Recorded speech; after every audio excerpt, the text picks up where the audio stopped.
दाता साहब ने कशफुल महजूब में लिखा है इसको कि हज़रत सैयदना इमाम जाफर सादिक जो सगे पोते हैं इमाम ज़ैनुल आबिदीन के सैयद सज्जाद के, जब उनके दोस्तों और आवाम से जब वो मिलते थे, लोगों से हम जैसे मुसाफा करते हैं लोगों से, वैसे वो भी लोगों से मुसाफे करते थे। और मुसाफा करते वक्त लोगों से कहते थे वादा करो, अगर तुम बख्श दिए गए तो मेरी सिफारिश करना, और अगर मैं बख्श दिया तो मैं तुम्हारी सिफारिश करना।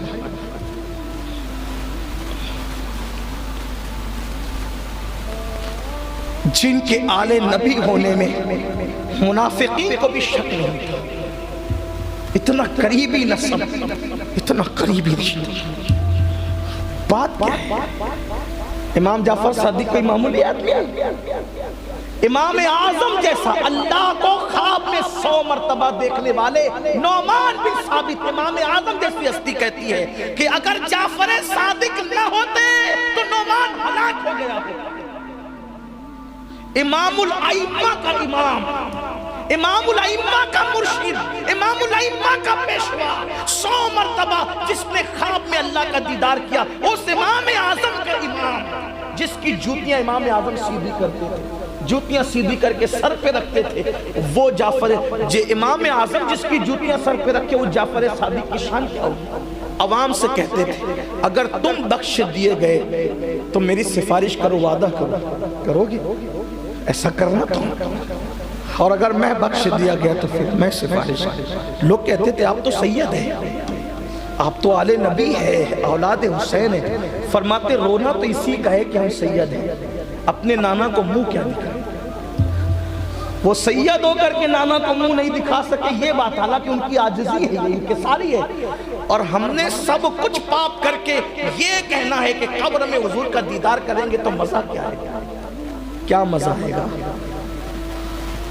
कुरान कहता है सुम्मा कल्ला सयालमून, पहली बार तो सकरात के वक्त तुझे दिखाया जाएगा कि तेरी औकात क्या, और दूसरी बार तुझे कब्र में दिखाया जाएगा तेरी औकात।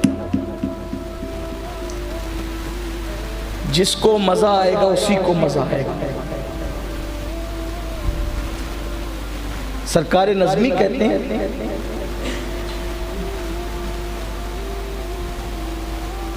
उनका सामना मैं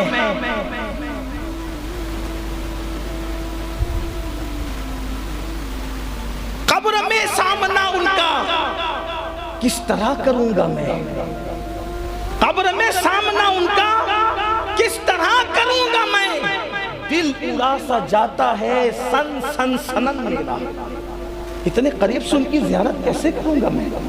अगर उन्होंने कह दिया कि मेरा बनकर के सूद के लुक़्मे खाता था माल की मोहब्बत में, तो क्या होगा? मेरा बनकर दाढ़ियां मुंडाकर गटरों में फेंकता था तो क्या होगा? मेरा बनकर लड़कियों पे बदनजरी करता था, पाप की नजरें डालता था तो क्या होगा?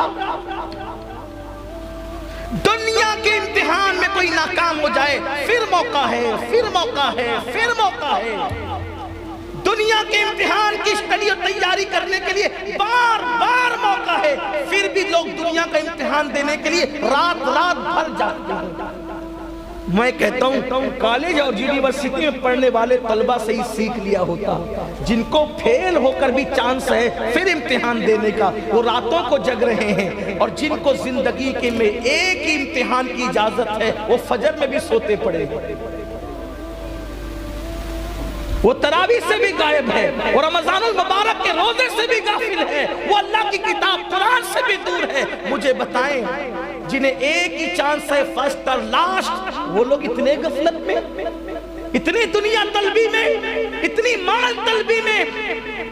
माल का पुजारी, तेरी पूरी कुल पूंजी क्या है? जो खा के हजम कर जाए वही तेरा है, और जो पहन के फाड़ दे वही तेरा है, इसके सिवा जो कुछ है सब दूसरों का है। अरबपति भी उतनी रोटियां खा सकता है जितना फुटपाथ पे पड़ा हुआ गरीब खाता है। 6 रोटी से ज्यादा खा सकते हो अरबपति होने के बाद भी, और एक ड्रेस से ज्यादा एक दिन में पहन सकते हो अरबपति होने के बाद। एक ड्रेस तो उसने भी पहन रखा है जो फुटपाथ पे पड़ा हुआ है, और 6 रोटी वो भी खा रहा है कि जो फुटपाथ पे पड़ा हुआ है, और हम भी वही खा रहे हैं। ग़िज़ा में फ़र्क ज़रूर है, लेकिन खाना तो उतना ही है ना। बल्कि मैं तो ये कहता हूँ आज के इस माहौल में तो गरीब कुछ अच्छा खा लेता है। क्यों? देखो, कोई अपने ऊपर नहीं लेना, मुतलकन बात हो रही है। और हर बीमार सजा के तौर पे बीमार हुआ ऐसा नहीं है, किसी को शक की नजर से ही मत देखना।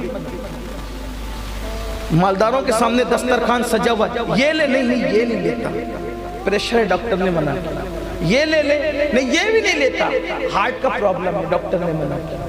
ये ले, अब ये भी नहीं लेता, शुगर भी है ना इसलिए ये भी नहीं लेता। अब वो देखो दोनों हाथ से खाया जाए। आप देखें ना, इबरत की नजर से देखिए, क्या जिंदगी है। कमाया बहुत, जमाया भी बहुत, लेकिन किसके लिए?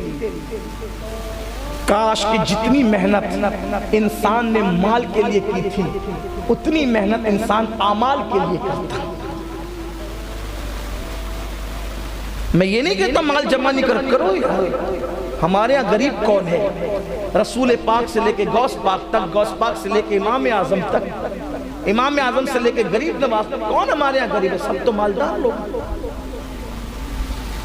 अगर आपको हैरत होगी तो बता दूं, रसूलुल्लाह सल्लल्लाहु अलैहि वसल्लम की महीने की आमदनी लाखों रुपए थी उस दौर में, महाना आमदनी। फिर आप कहेंगे चूल्हा क्यों नहीं जलता था?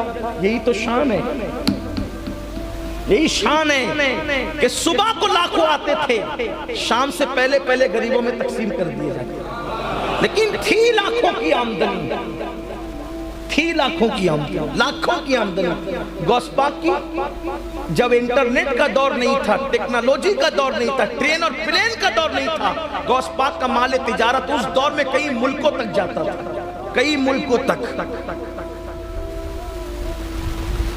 ये एक्सपोर्ट और इंपोर्ट का जब अपना तारुफ कराते तो लोगों का सीना बहुत चौड़ा होता है कि मैं एक्सपोर्ट भी करता हूं और इंपोर्ट भी करता हूं। तो इंटरनेट के दौर में कर रहे हैं तो क्या कर रहे हैं? मेरे मुर्शिद गौस पाक ने तो उस दौर में किया जब ऊंटों का दौर था। लेकिन फर्क देखो, तवज्जो है, फर्क देखो। तू करोड़पति होकर झूठ झूठ झूठ, सूद सूद और गौस पाक इतने बड़े ताजिर थे, फरमाते वल्लाह मैंने अपनी जिंदगी में दो काम कभी नहीं किए, मैंने हराम नहीं खाया और मैंने कभी झूठ नहीं बोला। आज मेरी कौम का ताजिर कहते हैं मौलाना जो झूठ नहीं बोलता वो तरक्की नहीं करता, और अगर हलाल से जाएंगे तो जल्दी तरक्की नहीं होगी। हमारे मुर्शिद गौस पाक ने बता दिया, देख लो मुझे झूठ बोले बगैर, ऊंटों के दौर में मैंने आलमी तिजारत करके बता दिया कि झूठ बोले बगैर भी इतनी बड़ी तिजारत की जा सकती है, हराम खाए बगैर भी इतनी बड़ी तिजारत की जा सकती है। कोई आज दुनिया में ऐसा जो रोजाना नया लिबास पहने और बादशाह से महंगा पहने? एक मर्तबा टेलीविजन पे कुछ एंकर चीख रहे थे कि फुला साहब रोजाना नए कपड़े पहन रहे हैं और वो मुल्कों की सैर कर रहे हैं। आप ही की जमीन से उनका ताल्लुक है, खैर से बुरा लगे तो माफ करना। मैंने कहा लोगों के माल पे पहना तो क्या पहना, हमें तो थोड़ी मुतासिर कर सकता है। माल चुरा कर पहन रहा है, मेरे मुर्शिद गौस पाक ने तो खुद कमा कर पहना। और तू कपड़े नए बनाकर इतराता है, छुपाता है, पता नहीं तेरे कपड़े कहाँ जाते। मेरे मुर्शिद की शान तो ये थी कि बादशाह से महंगा पहनते थे, एक दिन दोबारा नहीं पहनते थे, दूसरे दिन वो कपड़ा किसी गरीब को पहना कर बताते थे अपनी ख्वाहिश से नहीं पहना, किसी गरीब को पहनाने के लिए खुद पहन लिया था, ताकि मेरे बहाने किसी का भला हो जाए, मेरे बहाने किसी को मिल जाए।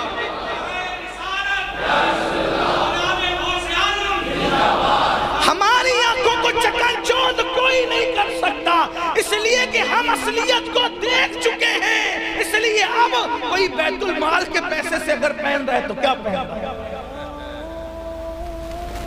तो दुनिया की तलब, दुनिया पहली मंजिल ये है, पहला मकाम ये है पैरा के सकरात के वक्त। अल्लामा बरजंजी फरमाते हैं कि एक बंदे की मौत का वक्त करीब था, वो बार बार कहता था वो हम्माम वाली कैसी थी, और वो हम्माम वाली कैसी है, कलमा नहीं पढ़ता था, कहता था हम्माम वाली कैसी। कहा जब उसकी ज़बान पे कलमा नहीं था तो लोगों को तशवीश हुई, ये हम्माम वाली कैसी दी की बात करता है। तो पूछा गया कि क्या मामला है, तो दोस्तों ने बताया कि ये अपने कमरे में बैठा हुआ था और एक औरत आकर के उससे पूछती है कि वो फला हम्माम किधर है, तो उसने अपने घर की तरफ बताया।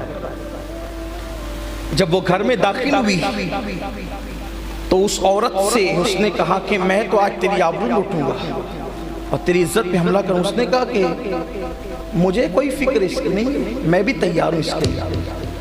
उसने कोई रिएक्शन नहीं किया, होशियार थी कोई, मैं भी तैयार हूं इसके लिए, तू जितना चाहता है उससे ज्यादा मैं चाहती हूँ कि तेरे साथ बदकारी करूं, लेकिन मुझे भूख लगी है, भूख कोई लुत्फ नहीं आएगा इस गुनाह करने का, पहले कुछ खिला दे।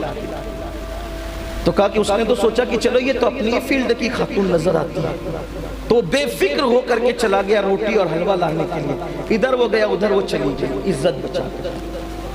उसने ये हीला इख्तियार किया और चंद दिनों के बाद इसको मौत आ गई। तो ये वही जिक्र कर रहे वो हम्माम वाली कैसे, कहीं अल्लाह ना करे ऐसा ना हो